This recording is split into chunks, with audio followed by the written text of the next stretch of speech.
Code படத்தின் மூலம் தனது சினிமா வாரிசாக நடிகர் சிவகார்த்திகேயனை அறிவித்தாரா நடிகர் விஜய். இயக்குனர் வெங்கட் பிரபு இயக்கத்திலே தளபதி விஜய் நடிப்பிலே அண்மையில் வெளியான திரைப்படம் தான் கோட். உலகம் முழுவதும் இந்த திரைப்படம் சுமார் 5000 திரையரங்குகளில் திரையிடப்பட்டதாக தகவல். வெளியான முதல் நாளே சுமார் 126 கோடிகளை வசூல் செய்ததாக தயாரிப்பு நிறுவனம் அறிவித்திருக்கின்றது. ஆரம்பத்தில் கோட் திரைப்படம் பற்றி கலவையான விமர்சனங்கள் வந்தாலும் விஜய் ரசிகர்களால் இந்த படம் தற்போது வெற்றி படமாக மாற்றப்பட்டிருக்கின்றது. ஏனெனில் உலகம் முழுவதும் இந்த கோட் திரைப்படத்துக்கான கல்லாப்பட்டி வருமானம் என்பது இதுவரை குறையவில்லை என்பதுதான் தகவல். தமிழ் திரையுலகில் ஒரு காலத்தில் உச்சத்தில் மின்னிய ஆண் பெண் நட்சத்திரங்கள் இந்த திரைப்படத்தின் மூலமாக மீண்டும் ஒளியேற்றப்பட்டிருப்பதாக தெரிகின்றது. நடிகர் இயக்குனர் பிரபுதேவா, நடிகர் மோகன் பிரசாந்த் ஆகியோர் முன்னணி ஆண் கதாபாத்திரங்களில் நடிக்க நடிகை சினேகா, நடிகை லைலா ஆகியோரும் படத்தில் தோன்றி கலக்கியிருக்கிறார்கள். கதை என்னமோ கென்யா நாட்டு பாலைவனத்திலே ஆரம்பித்து சென்னை சேப்பாக்கம் கிரிக்கெட் மைதானத்தில் முடிவுக்கு வருகின்றது. இடையில் தாய்லாந்து, ரஷ்யா போன்ற நாடுகளில் முக்கிய காட்சிகள் படமாக்கப்பட்டிருக்கின்றன. இந்த திரைப்படத்தில் விஜய் அவர்கள் காந்தி என்ற பெயருடன் பலம் பெறுகின்றார். இவருடைய மனைவி சினேகா. விஜயை ஒரு கட்டத்திலே சினேகா அவர்கள் பெண் தொடர்புகள் சம்பந்தமாக சந்தேகப்படுகின்றார். அதனால் விஜய் அவர்கள் தாய்லாந்து செல்ல நேரிடும் போது தன் மீது சந்தேகம் வரக்கூடாது என்பதற்காகவும் விடுமுறையின் நிமித்தமாகவும் விஜய் அவர்கள் தனது குடும்பத்தையும் தாய்லாந்துக்கு அழைத்துச் செல்லுகின்றார். அப்போது விஜயுடைய நண்பர்கள் அவரை எச்சரிக்கின்றார்கள். நாங்கள் செல்வது போலீஸ் வேலையாக செல்லுகின்றோம், இப்போது ஏன் உன் குடும்பத்தை அழைத்து வருகின்றாய் என்று. விஜய் அதற்கு காரணம் சொல்லுகின்றார். ஒரு கட்டத்திலே விஜய்க்கு தாய்லாந்திலே ஒரு பெண் குழந்தை பிறக்கின்றது. அதே சமயத்திலே அவருடைய மகனாக இருக்கக்கூடிய ஜீவன் காணாமல் போய்விடுகின்றார். காணாமல் போனவர் ஒரு விபத்திலே இறந்து விட்டதாக கருதப்படுகின்றது. பின்னர் இவர்கள் சென்னை திரும்புவதாக காட்டப்படுகின்றது. அதன் பிறகு பல வருடங்களாக விஜயும் சினேகாவும் பிரிந்து வாழ்கின்றார்கள். ஒரு கட்டத்திலே விஜய் அவர்களுக்கு ரஷ்யா செல்ல வேண்டிய தேவை ஏற்படுகின்றது. அங்கே தென்னை மாதிரியே ஒருவரை பார்க்கின்றார். அதாவது தென்னை மாதிரி இருக்கக்கூடிய ஒரு இளையவரை பார்க்கின்றார். அப்போது அது தன்னுடைய மகனாக இருக்கலாம் என்று சந்தேகப்படுகின்றார்.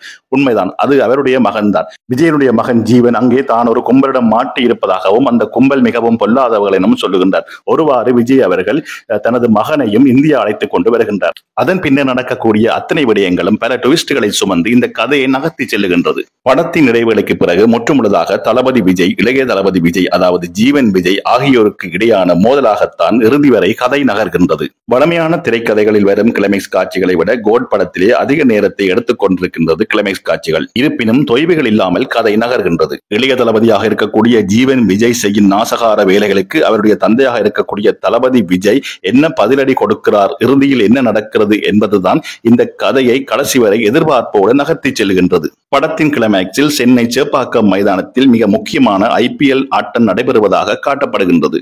அங்கே தோனியின் ஆட்டம் சிறப்பாக நடந்து கொண்டிருக்கின்றது.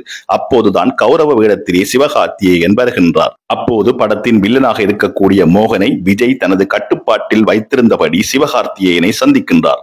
அப்போது இந்த நபரை வெளியே போகாமல் பார்த்துக்கொள், இவன் வெளியே போனால் இந்த மைதானத்திலே 1000 பேர் இறந்து விடுவார்கள், இவனை பார்த்துக்கொள் என மோகனை சிவகார்த்திகேயனிடம் ஒப்படைக்கின்றார் விஜய்.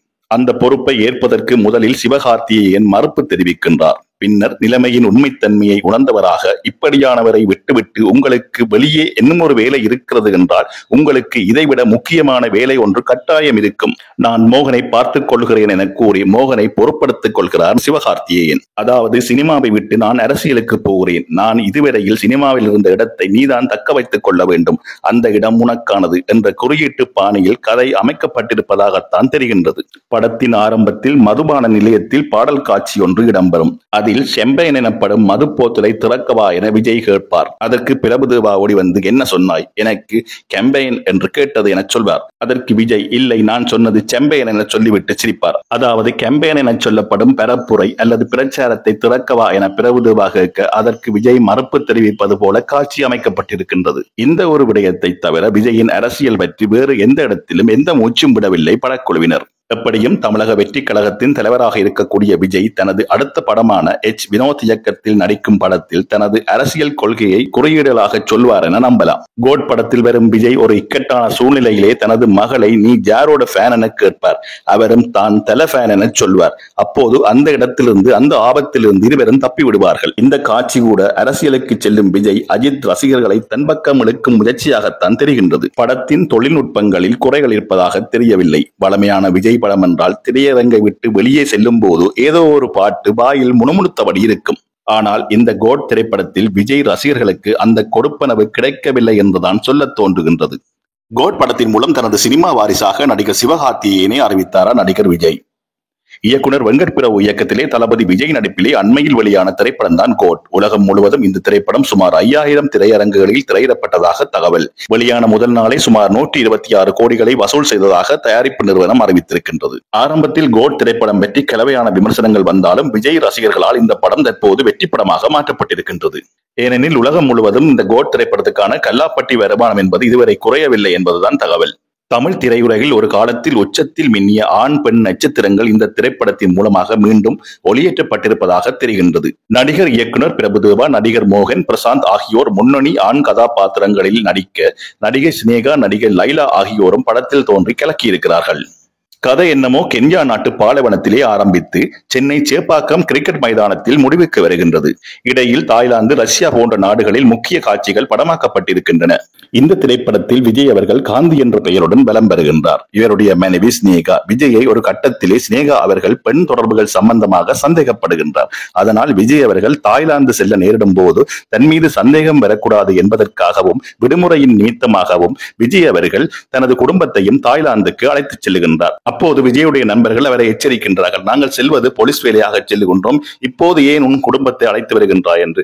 விஜய் அதற்கு காரணம் சொல்லுகின்றார். ஒரு கட்டத்திலே விஜய்க்கு தாய்லாந்திலே ஒரு பெண் குழந்தை பிறக்கின்றது. அதே சமயத்திலே அவருடைய மகனாக இருக்கக்கூடிய ஜீவன் காணாமல் போய்விடுகின்றார். காணாமல் போனவர் ஒரு விபத்திலே இறந்து விட்டதாக கருதப்படுகின்றது. பின்னர் இவர்கள் சென்னை திரும்புவதாக காட்டப்படுகின்றது. அதன் பிறகு பல வருடங்களாக விஜயும் சினேகாவும் பிரிந்து வாழ்கின்றார்கள். ஒரு கட்டத்திலே விஜய் அவர்களுக்கு ரஷ்யா செல்ல வேண்டிய தேவை ஏற்படுகின்றது. அங்கே தென்னை மாதிரியே ஒருவரை பார்க்கின்றார். அதாவது தென்னை மாதிரி இருக்கக்கூடிய ஒரு இளையவரை பார்க்கின்றார்.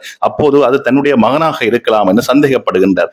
உண்மைதான், அது அவருடைய மகன் தான். விஜயனுடைய மகன் ஜீவன் அங்கே தான் ஒரு கும்பலிடம் மாட்டி இருப்பதாகவும் அந்த கும்பல் மிகவும் பொல்லாதவர்கள் எனவும் சொல்லுகின்றார். ஒருவாறு விஜய் அவர்கள் தனது மகனையும் இந்தியா அழைத்துக் கொண்டு வருகின்றார். அதன் பின்னர் நடக்கக்கூடிய அத்தனை விடயங்களும் பல ட்விஸ்டுகளை சுமந்து இந்த கதையை நகர்த்தி செல்லுகின்றது. படத்தின் இடைவேளைக்கு பிறகு முற்றுமுழுதாக தளபதி விஜய், இளைய தளபதி விஜய் அதாவது ஜீவன் விஜய் ஆகியோருக்கு இடையான மோதலாகத்தான் இறுதி வரை கதை நகர்கின்றது. வழமையான திரைக்கதைகளில் வரும் கிளைமேக்ஸ் காட்சிகளை விட கோட் படத்திலே அதிக நேரத்தை எடுத்துக் கொண்டிருக்கின்றது கிளைமேக்ஸ் காட்சிகள். இருப்பினும் தொய்வுகள் இல்லாமல் கதை நகர்கின்றது. இளைய தளபதியாக இருக்கக்கூடிய ஜீவன் விஜய் செய்யும் நாசகார வேலைகளுக்கு அவருடைய தந்தையாக இருக்கக்கூடிய தளபதி விஜய் என்ன பதிலடி கொடுக்கிறார், இறுதியில் என்ன நடக்கிறது என்பதுதான் இந்த கதையை கடைசி வரை எதிர்பார்ப்போடு நகர்த்தி செல்கின்றது. படத்தின் கிளைமேக்ஸில் சென்னை சேப்பாக்கம் மைதானத்தில் மிக முக்கியமான IPL ஆட்டம் நடைபெறுவதாக காட்டப்படுகின்றது. அங்கே தோனியின் ஆட்டம் சிறப்பாக நடந்து கொண்டிருக்கின்றது.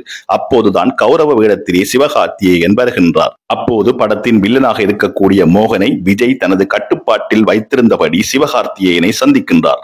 அப்போது இந்த நபரை வெளியே போகாமல் பார்த்துக்கொள், இவன் வெளியே போனால் இந்த மைதானத்திலே 1000 பேர் இறந்து விடுவார்கள், இவனை பார்த்துக்கொள் என மோகனை சிவகார்த்திகேயனிடம் ஒப்படைக்கின்றார் விஜய். அந்த பொறுப்பை ஏற்பதற்கு முதலில் சிவகார்த்திகேயன் மறுப்பு தெரிவிக்கின்றார். பின்னர் நிலைமையின் உண்மைத்தன்மையை உணர்ந்தவராக, இப்படியானவரை விட்டுவிட்டு உங்களுக்கு வெளியே இன்னும் ஒரு வேலை இருக்கிறது என்றால் உங்களுக்கு இதைவிட முக்கியமான வேலை ஒன்று கட்டாயம் இருக்கும், நான் மோகனை பார்த்துக் கொள்கிறேன் என கூறி மோகனை பொறுப்படுத்திக் கொள்கிறார் சிவகார்த்திகேயன். அதாவது சினிமாவை விட்டு நான் அரசியலுக்கு போகிறேன், நான் இதுவரையில் சினிமாவில் இருந்த இடத்தை நீதான் தக்க வைத்துக் கொள்ள வேண்டும், அந்த இடம் உனக்கானது என்ற குறியீட்டு பாணியில் கதை அமைக்கப்பட்டிருப்பதாகத்தான் தெரிகின்றது.